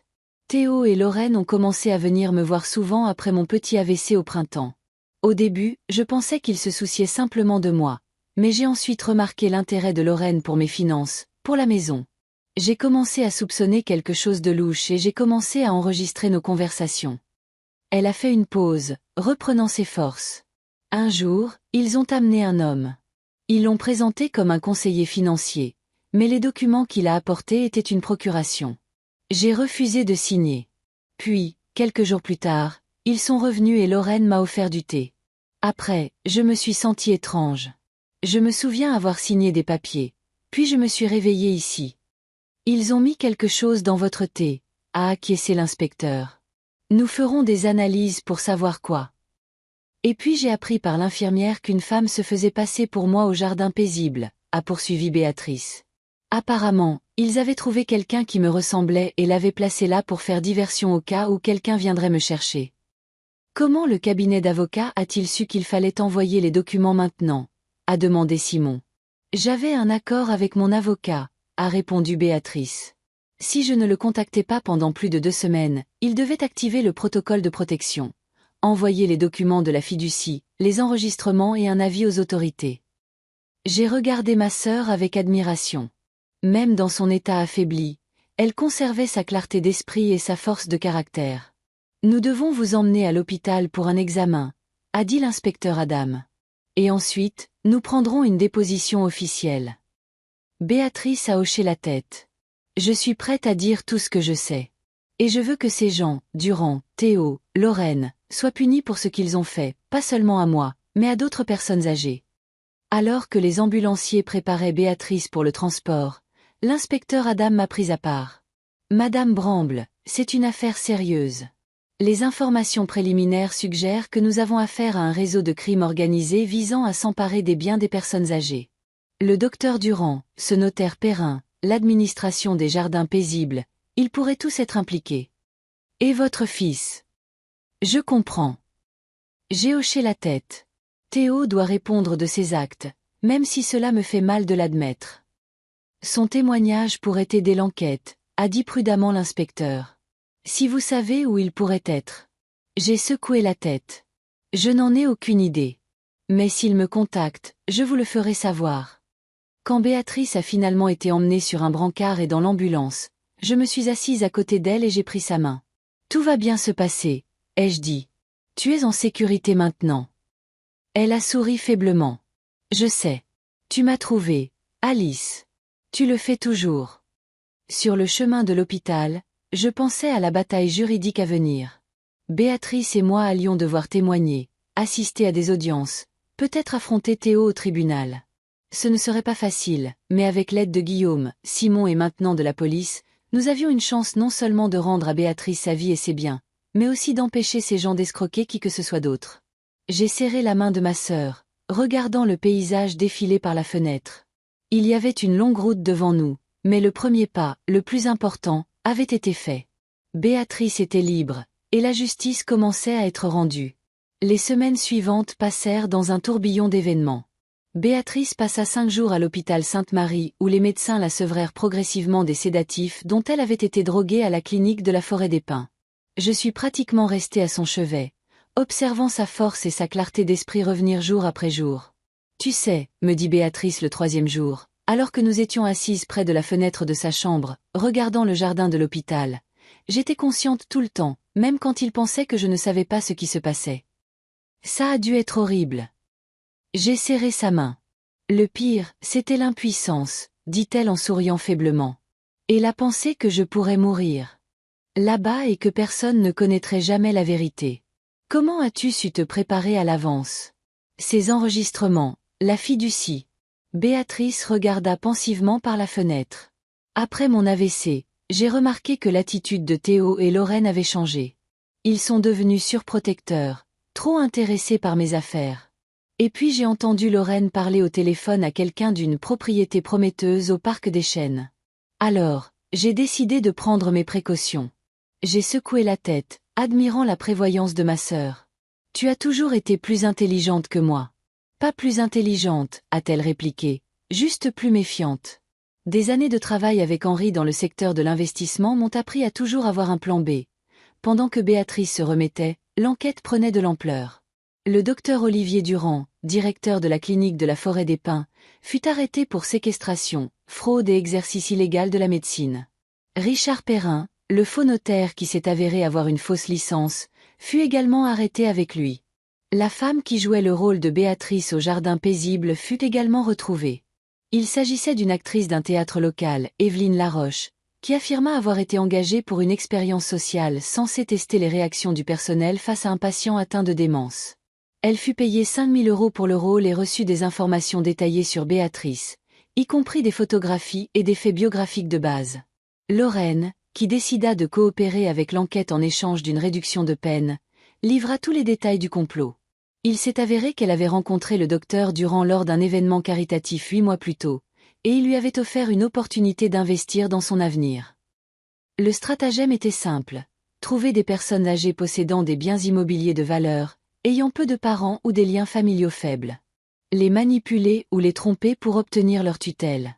Les placer dans un établissement surveillé, puis vendre leurs biens et se partager les bénéfices. C'est le 5e cas que nous résolvons, dit l'inspecteur Adam lorsqu'il vint prendre la déposition de Béatrice à l'hôpital. Et je crains que ce ne soit pas le dernier. Durand et son équipe sont actifs depuis près de 2 ans. Et les personnes qui ont déjà été lésées ? Demandai-je. D'autres personnes âgées dont les maisons ont été vendues. Nous essayons de retrouver toutes les victimes et de rendre justice autant que possible, répondit l'inspecteur. Mais dans certains cas, il est trop tard. 2 personnes âgées sont décédées à la clinique de la Forêt des Pins dans des circonstances suspectes. Nous procédons à des exhumations et à des tests toxicologiques. Cette nouvelle nous a choqués.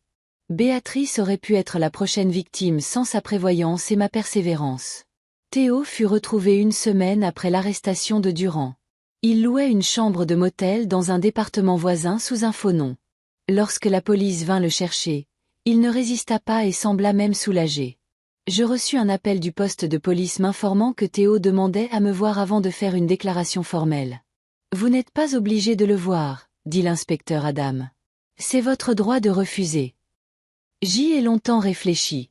Une partie de moi ne voulait plus jamais revoir mon fils, ne plus jamais entendre ses excuses.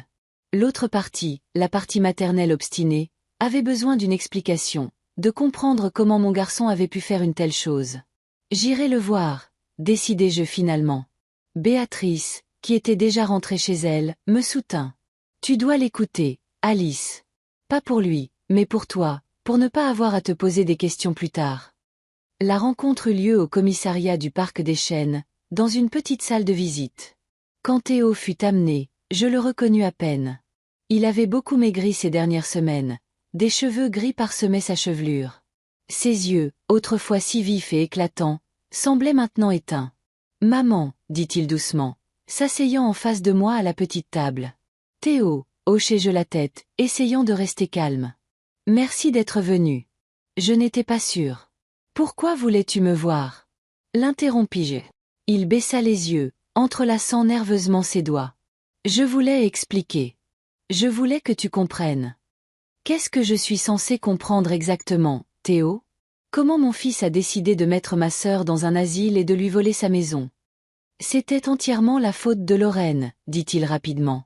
Elle m'a manipulé depuis le début. Elle a découvert l'état de tante Béatrice, sa maison, et elle a élaboré tout le plan. M'a présenté à Durand, a dit que c'était juste des affaires, que personne ne serait blessé. Je ris amèrement. Et tu l'as cru. Je l'aimais, maman. Il avait l'air désespéré. J'avais peur de la perdre. Elle disait toujours que je n'étais pas assez ambitieux, que nous devions viser plus haut. Et pour ça, tu as trahi ta famille. Théo leva les yeux vers moi, les yeux pleins de larmes. Je ne pensais pas que ça irait aussi loin. Au début, c'était juste une procuration pour aider tante Béatrice avec ses affaires. Puis Lorraine a dit qu'il serait sage de la déménager dans un endroit où on pourrait prendre soin d'elle et de vendre la maison parce qu'elle coûtait trop cher à entretenir. Et chaque étape semblait logique, tu sais. Non, je ne sais pas. Je secouai la tête. En quoi droguer Béatrice te semblait logique? Engager une actrice pour tromper ses proches? Les plans pour vendre la maison à l'insu de la propriétaire? Quand j'ai réalisé ce qui se passait vraiment, il était trop tard. Il baissa la tête. Durand a clairement fait savoir que si je sortais du jeu, j'aurais des ennuis. De gros ennuis. Alors tu as décidé de suivre le mouvement. Laissez faire. J'étais faible, murmura-t-il. J'avais peur. J'étais confus, maman. Je ne savais pas comment m'en sortir. Je regardais mon fils et je vis en lui le petit garçon qui s'était autrefois écorché le genou et était venu en courant chercher du réconfort. Je vis un adolescent qui pleurait après son premier chagrin d'amour. Je vis un jeune homme qui m'avait soutenu après la mort de Robert. Et en même temps, je vis un homme adulte qui avait fait ses choix et devait en assumer la responsabilité. Je témoignerai contre Lorraine et Durand, dit Théo. Je dirai tout ce que je sais. Mon avocat dit que ça aidera à atténuer la peine. C'est bien, hochai-je la tête. Mais pas pour une réduction de peine, parce que c'est la seule façon de réparer ce que tu as fait. Pourras-tu jamais me pardonner? Il y avait une supplique dans sa voix. Je le fixai un long moment, sentant l'amour maternel et l'amère déception se battre en moi. Je ne sais pas, Théo, répondis-je honnêtement. Pas maintenant. Peut-être un jour, avec le temps. Mais pas maintenant. Son visage se tordit de douleur, mais il hocha la tête. Je comprends. Et je l'ai mérité. Quand notre temps fut écoulé, je me levai, me préparant à partir. Maman, m'appela Théo. Je suis vraiment désolée pour tout. Je me retournai, le regardant une dernière fois. Tu sais ce qui est le plus triste, Théo? Je crois que tu es désolé. Mais ça ne change rien à ce que tu as fait. Et ça ne change rien à ce que tu es devenu. Sur ces mots, je quittai la pièce, ressentant un vide étrange à l'intérieur. C'était comme si une partie de moi était restée là, avec un fils que je ne reverrais peut-être jamais. Quand je retournai chez Béatrice, je lui racontai la rencontre. Nous étions assises sur la véranda, enveloppées dans des plaids malgré la soirée chaude. Béatrice avait encore froid de son séjour à la clinique. Tu as bien fait, Alice, dit-elle, regardant le coucher de soleil sur les pelouses soignées du parc des Chênes. Tu lui as donné une chance de s'expliquer. C'est plus qu'il ne mérite. Mais est-ce suffisant, soupirai-je. C'est toujours mon fils. Il le sera toujours. Béatrice couvrit ma main de la sienne. Mais pour l'instant, il doit faire face aux conséquences de ses actes. Et tu as besoin de temps pour guérir. 2 semaines plus tard, Béatrice et moi, ainsi que notre avocat, Simon Dubois, avons intenté une action en justice contre Lorraine, Théo, le docteur Durand et l'administration de la clinique de la Forêt des Pins. Une enquête pénale parallèle était en cours, mais le procès civil était notre moyen de demander justice et réparation pour nos préjudices. Le procès était prévu pour l'automne, mais en attendant, Béatrice et moi reprenions lentement le cours de nos vies. Je décidai de ne pas retourner à Villeneuve, du moins pas tant que le procès était en cours. Béatrice me proposa de rester chez elle, et j'acceptai avec gratitude. Honnêtement, confia-t-elle un soir alors que nous parcourions de vieux albums photos, je me sentirais mieux si tu restais pour de bon. Cette maison est trop grande pour une vieille femme seule. Tu n'es pas une vieille femme, objectai-je en souriant. Tu es juste une femme expérimentée. 72 ans d'expérience, juste un instant. Elle rit, et pour la première fois depuis longtemps, j'entendis son vrai rire. Lentement, je commençai à remarquer comment nos vies changeaient.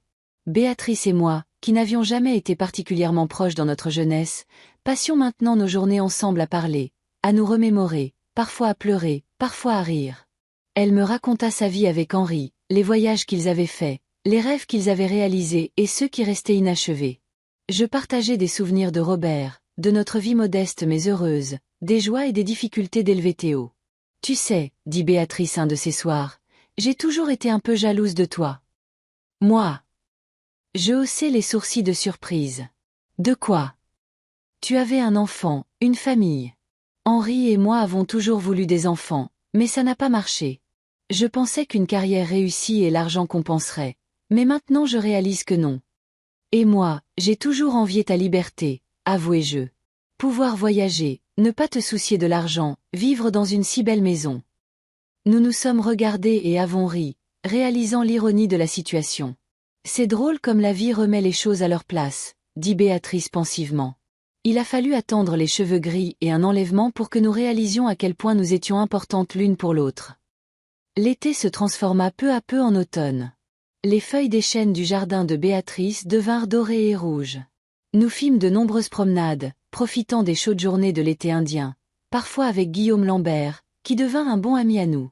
Guillaume passait souvent, nous apportant des viennoiseries fraîches de la boulangerie du coin, nous racontant les nouvelles de la ville. Je remarquai comment les yeux de Béatrice se réchauffaient quand elle le voyait, et comment il semblait rajeunir en sa compagnie. Ce n'était pas un attachement romantique, plutôt une profonde amitié entre deux personnes qui avaient vécu une longue vie et trouvaient l'une en l'autre compréhension et soutien. En octobre, le procès commença. Le processus s'annonçait long et compliqué, mais les preuves contre Durand, Lorraine et les autres étaient irréfutables. Les enregistrements de Béatrice, le témoignage de Théo, les documents de la clinique et des jardins paisibles, tout indiquait un complot criminel élaboré. Théo plaida coupable d'une moindre accusation de complicité et reçut une peine avec sursis et des travaux d'intérêt général, en grande partie grâce à sa coopération avec l'enquête. Lorraine, malgré une négociation de peine avec le procureur, fut condamnée à 5 ans de prison. Le docteur Durand reçut 12 ans pour de multiples chefs d'accusation de fraude, séquestration et exercice illégal de la médecine. Après le verdict, je reçus une lettre de Théo. Il écrivait qu'il comprenait mon choix de garder mes distances avec lui, qu'il n'attendait pas de pardon, mais espérait qu'un jour je le laisserais au moins essayer de réparer le mal qu'il avait fait. Je lus la lettre plusieurs fois, mais je ne répondis pas. La blessure était trop fraîche, la douleur de la trahison trop vive. Avec le temps, tu décideras quoi faire de cette relation, dit Béatrice lorsque je lui montrai la lettre. L'important maintenant, c'est que tu te guérisses toi-même. À la fin de l'automne, la vie reprenait lentement un nouveau cours. Béatrice et moi décidâmes que je resterais chez elle en permanence. Je vendis ma maison à Villeneuve et déménageai mes affaires personnelles et mes livres. Les voisins de Béatrice, après avoir entendu notre histoire, commencèrent à nous traiter avec une chaleur particulière. Nous étions souvent invités à dîner et incluses dans la vie sociale du quartier. Tu sais ce que j'ai réalisé ces derniers mois, me dit Béatrice le soir alors que nous étions assises près de la cheminée, écoutant le doux crépitement des bûches. C'est que la vraie richesse, ce n'est pas l'argent ou une maison, mais les gens qui sont prêts à se battre pour vous, comme tu t'es battu pour moi. Je souris, sentant les larmes me monter aux yeux. Nous sommes sœurs, n'est-ce pas? Comment aurais-je pu faire autrement? Ça aurait pu être autrement, dit-elle sérieusement. Beaucoup de gens auraient simplement cru Théo et Lorraine, auraient accepté ce qu'ils disaient sur ma démence. Beaucoup de gens n'auraient pas cherché, n'auraient pas douté. Je te connaissais juste trop bien. Je haussai les épaules. Je savais que tu n'aurais pas pu oublier comment nager ou que tu avais une sœur. Béatrice tendit la main et serra la mienne. C'est pour ça que je suis reconnaissante au destin, d'avoir une sœur qui me connaît si bien. Nous restâmes longtemps en silence, à regarder le feu. La pluie de novembre bruissait à l'extérieur de la fenêtre, emportant les dernières feuilles des arbres. L'hiver était devant nous, puis le printemps, et une nouvelle vie que nous commencions ensemble, en nous soutenant mutuellement. Je pensais à Théo, à la facilité avec laquelle il avait succombé à l'influence de Lorraine, à la rapidité avec laquelle il avait oublié tout ce que je lui avais enseigné. Je me demandais si je serais un jour capable de lui faire à nouveau confiance, de le laisser entrer dans ma vie. Pour l'instant, je n'avais pas de réponse à cette question. Probablement que je n'en aurais jamais. Mais je savais une chose avec certitude. Je ne regrettais pas mon choix d'être venu au Parc des Chênes, de ne pas avoir cru à l'histoire de la démence, de m'être battu pour la vérité. Je ne regrettais pas d'avoir coupé les ponts avec un fils qui avait trahi non seulement moi et Béatrice, mais lui-même, ses valeurs, sa conscience. « À quoi penses-tu » demanda doucement Béatrice, remarquant mon humeur. « À quel point la vie est étrange » répondis-je. « Parfois, les épreuves les plus difficiles mènent à des cadeaux inattendus. Comme notre amitié, » hocha-t-elle la tête. « Mieux vaut tard que jamais. » Comme notre amitié, fis-je écho, sentant la chaleur dans ma poitrine. Dehors, le vent chassa les nuages, révélant des bribes de ciel étoilé. Un nouveau jour, un nouveau mois, une nouvelle vie nous attendait. Une vie sans Théo, mais avec une sœur retrouvée. Une vie d'incertitude, mais aussi d'espoir.